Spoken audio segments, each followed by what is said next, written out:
जिज्ञासु मित्रों, बहुत बहुत अभिनंदन है आपका दिव्य सृजन में। प्रत्येक दिवस की भांति आज भी हम यहाँ पर लाइव चर्चा का कार्यक्रम शुरू कर रहे हैं। आप सभी का अभिनंदन है इस कार्यक्रम में। और आज जो लाइव चर्चा का विषय है, शिव सूत्र पे चर्चा आगे बढ़ रही है। तो शिव सूत्र के बारे में हमने जो सुना, जो विचार सुने कि किस प्रकार से शिव सूत्र में आत्मा की स्थिति को बताने का प्रयास किया गया है, और इसी तरह से इसे नर्तक आत्मा, पिछले सूत्र में हमने सुना कि नर्तक आत्मा अर्थात आत्मा ही नर्तक है। आत्मा का नृत्य क्या है? तो आत्मा का नृत्य क्या है, इस विषय को स्पष्ट करने का प्रयास किया गया। तो आत्मा का नृत्य होता है, और वह नृत्य कैसा है? तो पिछले व्याख्यान में, पिछले लाइव सेशन में, पिछले लाइव चर्चा में हमने इसी विषय पर चर्चा की थी कि आत्मा का नृत्य क्या है। तो मुझे नहीं लगता कि उसको हम दोबारा से फिर से हम उसको बोलें या उसके बारे में बताएं।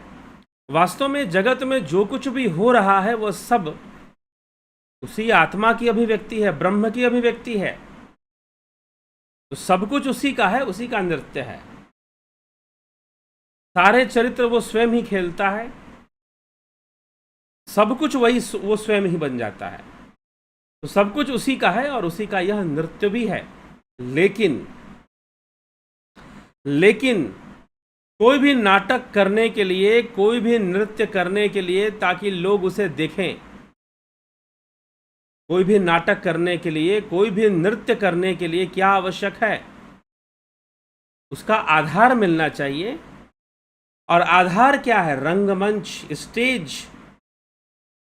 अगर कोई डांसर डांस करता है, अगर कोई एक्टर एक्टिंग करता है, यदि कोई नेताजी कुछ भाषण देते हैं, तो उनको स्टेज तो चाहिए ना, उनको मंच चाहिए, रंगमंच चाहिए, रंगमंच। और रंगमंच पे खड़े होकर ही तो भाषण देंगे, रंगमंच पे खड़े होकर ही तो नाटक दिखलाएंगे। नाट्य कला, नृत्य कला कहाँ प्रदर्शन करेंगे लोग? तो रंगमंच पे करेंगे। तो कल तक के व्याख्यान में जो हमने सुना कि आत्मा नृत्य करती है और उसका नृत्य कैसा है, उसको भी हमने सुना। पूरी तरह से अनइंटेंशनल है।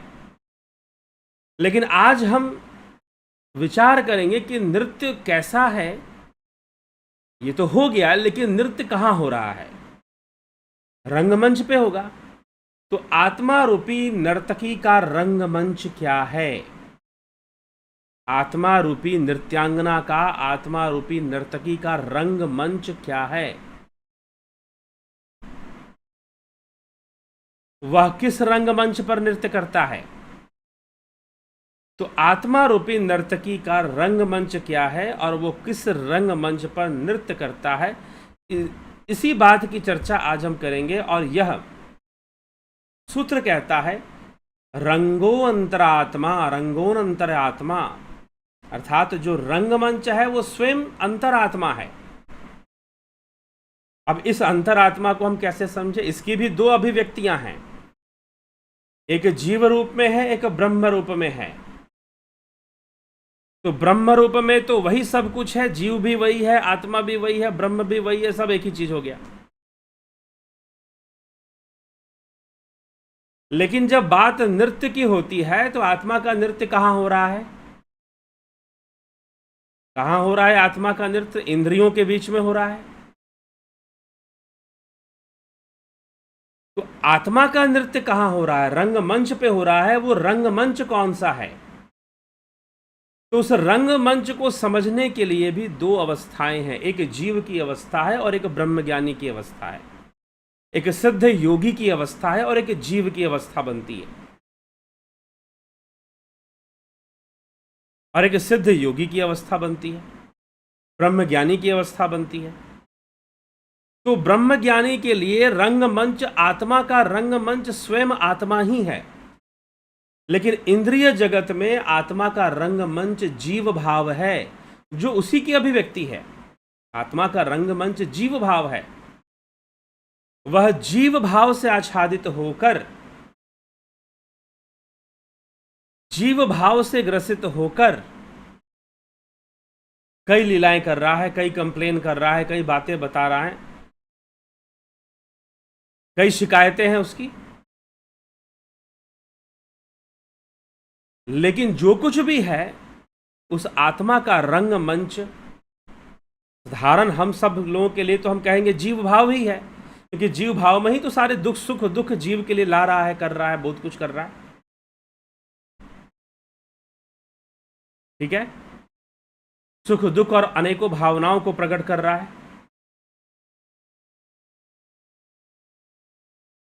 तो इसी विषय पर हमें विचार करना है, उसका रंगमंच क्या है। यदि विमर्श को देखोगे तो रंगमंच जीव आत्मा है, जीव ही रंगमंच बनेगा। लेकिन यदि बड़े बड़े संस्थाएं, बड़े बड़े मठों और उन सब को देखोगे तो आत्मा जो है वो रंगमंच फिर बनेगा। तो मुख्य रूप से आत्मा का रंगमंच क्या? अंतरात्मा, अंतःकरण, जहां जीव का अंतःकरण होता है। तो बाहरी दृष्टिकोण से जीव, विमर्श के दृष्टिकोण से जीव ही आत्मा का रंगमंच है। नहीं तो आत्मा, आत्मा का इस जीवो ब्रह्म है बना पर, जीव भी ब्रह्म से अलग नहीं होता। साफ साफ तो बताया गया है कि जीव भी ब्रह्म से अलग नहीं होता।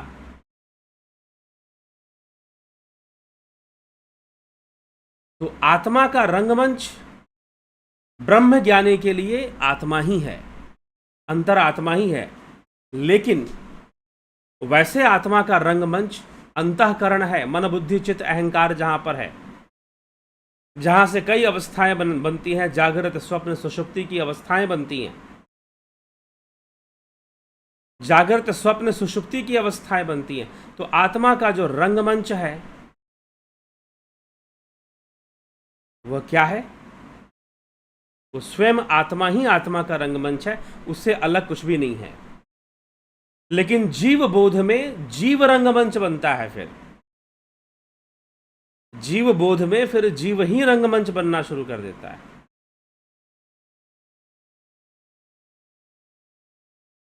इस विषय को हमें समझना है कि आत्मा नृत्य करता है, ये तो हो गया, लेकिन नृत्य कहाँ करेगा? रंगमंच पर। तो आत्मा का अंतर आत्मा ही रंगमंच बन जाता है। नहीं तो जीवबोध, जीवत्व या जीव भाव ही उस आत्मा का रंगमंच बनता है। तो मुख्य रूप से यही बात कि उसका रंगमंच, भाई वो नृत्य करता कहाँ पर है?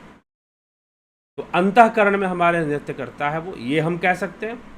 और ब्रह्म ज्ञान को प्राप्त कर समझ में आ जाएगा कि कुछ भी नहीं है, जो है वो ब्रह्म ही है। सारी लीला उसी का है, सारी लीला उस ब्रह्म की ही है। तो ऐसी विचारधारा के साथ शास्त्रों के प्रति आत्मा क्या, आत्मा का नृत्य क्या, आत्मा का रंगमंच क्या, अभी और भी बाकी है। देखेगा कौन नृत्य को, उसके बारे में भी आगे हम चर्चा करेंगे, लेकिन बाद में। कल फिर से लाइव चर्चा आएगी उसमें। नहीं तो अभी जीवत्व बोध में जीव ही आत्मा का रंगमंच बनता है। उसका अंतःकरण जीव का, जहां मन बुद्धि चित्त अहंकार हम कहते हैं, वहां रंगमंच बनता है। अन्यथा आत्मा का रंगमंच स्वयं आत्मा ही है, दूसरा कोई बन नहीं सकता है। तो इस तरह की बातों को भी पुष्टि यहां पर करते हुए लिखा गया है। आत्मा का रंगमंच आत्मा ही हो सकता है, दूसरा कोई हो ही नहीं सकता, ऐसे माना है। लेकिन यह मानना ज्ञानियों का है। अन्यथा भाव विभोर होकर हम समझ सकते हैं कि जहां भावनाओं का अत्यधिक प्रसार है, भावनाओं का जहां अत्यधिक प्रसार है, भावनाओं का जहां अधिक विस्तार है, वहां पर आत्मा का रंगमंच जीव भाव है। उस जीव भाव में, क्योंकि जो शुद्ध रूप है आत्मा का, वो तो भावातीत है, वो भावातीत है, इसीलिए भाव रूप में वो जीव भाव में ही नृत्य करता है, जीव भाव में ही नृत्य करता है। इसी को समझाने के लिए रंगो अंतरात्मा ऐसे लिखा गया। चलिए, इसके आगे अभी और सूत्र हैं, हम उनको देखेंगे, उनको समझेंगे और उन पर चर्चा करेंगे। लेकिन आगे जो है अभी आप इस वीडियो को, इस व्याख्यान को हम विराम देंगे अभी फ़िलहाल, क्योंकि अभी आगे भी सूत्र हैं, उन पे चर्चा आएगी। तो जुड़े रहें, बने रहें, सब्सक्राइब शेयर जरूर करें। और ध्यान योग का कोर्स करना चाहते हैं, वैसे ध्यान योग का कोर्स तो शुरू हो चुका है, 14 जून से जो शुरू होना था वो हो चुका, उसकी लाइव क्लासेस भी शुरू हो चुकी हैं। इसीलिए अब 14 जून वाले बैच में किसी को कोई एडमिशन नहीं मिल सकता है। कोई कहेगा कि नहीं हमको ध्यान योग कोर्स में जोड़ लीजिए, अभी जो चल रहा है उसमें नहीं जोड़ेंगे। अगले महीने 14 जुलाई गुरु पूर्णिमा के साथ, व्यास पूर्णिमा के साथ श्रावण मास शुरू होता है, साधना का मास कहा जाता है। उसमें जो है ये चर्चा शुरू होगी और उसी समय सूर्य का जो आप ज्वाइन कर पाएंगे, जब 14 सन मेंबरशिप है, जुपिटर मेंबरशिप है, तो 14 जुलाई से जब कोर्सेज शुरू होंगी तभी आप उसको ज्वाइन कर पाएंगे। ठीक है जिज्ञासुओं, तो अभी ज्वाइनिंग संभव नहीं है, लेकिन कुछ दिनों बाद, या अभी भी आप करना चाहे तो कर सकते हैं ज्वाइन 14 जुलाई के, लेकिन कुछ दिनों बाद आपको उसका नोटिफिकेशन या उसका पोस्ट मिल जाएगा कि हाँ 14 जुलाई से कोर्स शुरू होने वाला है, तो आप ज्वाइन कर सकते हैं, प्राकृतिक चिकित्सा का भी और ध्यान योग का भी। चलिए अभी फिलहाल जो है विदा लेते हैं, विराम देते हैं इस व्याख्यान को। कल फिर मिलते हैं आपसे इसी चैनल पर दिव्य सृजन में, आगे बढ़ाते हुए शिव सूत्र के व्याख्यान को आगे बढ़ाते हुए चर्चा को आगे बढ़ाएंगे। बहुत बहुत आभार आप सभी का।